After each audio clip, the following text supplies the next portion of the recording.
It's unfortunate, therefore, that we have to every time be relying on a court order. This cannot be the meaning of democracy, that every time some stray individuals or organizations or even backward, looking government departments restrain artists and writers, and then you have to run to the court and fight for freedom. I think this is a completely wrong way of doing it. The courts cannot be the last resort in these things. Courts should not be, because the courts are also capricious, and the laws can also be capricious, as we saw recently in the Supreme Court order, which enjoins everyone to stand up at the beginning of a film for singing the national anthem, which I think is completely ridiculous. I mean, singing the national anthem, nowhere in the laws regarding the national anthem does it say that it's compulsory to stand up, or you should not disturb someone else from singing the national anthem. That's about all that it says. It doesn't even say that you should sing it yourself. So this whole call that movie theaters should close their gates and everybody should stand up, it's a call for inviting trouble within the auditoriums, where within the cinema halls, where if for some reason if somebody is not able to stand up at that point, it's almost like asking the neighbor to attack this person, and it's a call to violence. And I think there's this kind of what has been described as judicial patriotism should be very severely resisted and condemned, because patriotism is not the what do you call, the possession or property of one section, as if only the judges are patriotic. Now, they don't say that every time a court case begins, everybody should stand up and the national anthem should be sung, or every time you get into a bus or get into a plane or get into a train, the national anthem. It's taking it to ridiculous limits, this kind of thing. Why only in cinema theaters? I mean, what is so special about a cinema theater that you have to sing? Now, this is coming from the highest judiciary of the land, so one has to be cautious about going to the legal resort every time these sort of freedoms are snatched away or are sought to be diluted. And I personally think it's up to communities of creative people, writers, theatre people, artists, musicians, dancers, etc., to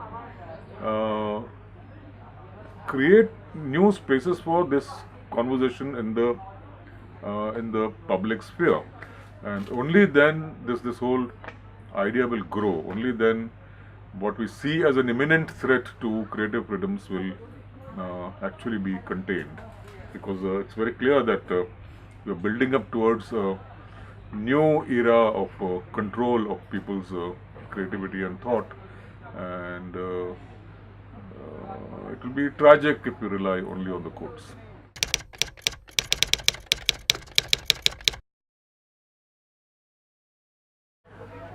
So in Perumal Murugan case also similarly, it's not a ruling, it's an order, which is again one step further. The judge has given an order that the writer should not be harassed in the ways that he was harassed, and he has traced the entire trajectory of manufacturing that controversy, and how the artist was very deliberately and manipulatively harassed, and clearing him virtually of any offense, and concluding with the line that the writer's job is to write, and that's what he should be doing, and not be forced to exile himself or commit literary or creative harakiri. Is a milestone judgment.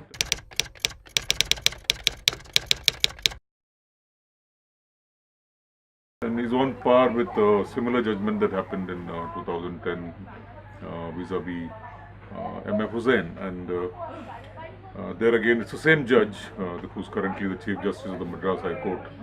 At that time, he was in the Delhi High Court. Justice Sanjay Kishan Kaul, who had framed these both the judgments. The Delhi judgment on M.F. Hussain was about 74 pages, and very clearly said that artists should have unhindered creative freedom and unhindered sort of space without being blocked by extra constitutional authorities and even in certain cases constitutional authorities from doing what they do. So that was unambiguous. It was a very special judgment, and when when that ruling came, it was both a surprise as well as a sense that you're getting a gift of a particular kind of interpretation of law.